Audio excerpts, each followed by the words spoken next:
352 surat suara yang rusak.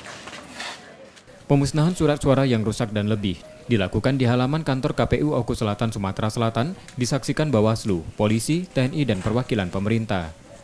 Ada 577 lembar surat suara pilkada kabupaten tersebut yang dimusnahkan dengan dibakar. Jumlah tersebut 352 surat suara rusak ditemukan saat penyortiran dan 225 lembar lebih dari pengiriman produksi percetakan.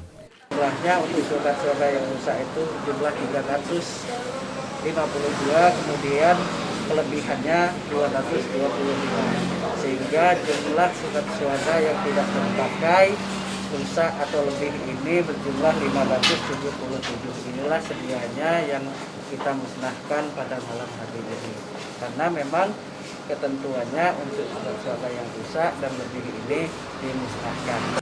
Dimusnahkannya surat suara merupakan aturan dan ketentuan dari KPU Pusat. Surat suara rusak dan lebih dimusnahkan sebelum waktu pemungutan suara. Setia Budi, Kompas TV, Ogan Komering Ulu Selatan, Sumatera Selatan. Kita pemarap ya.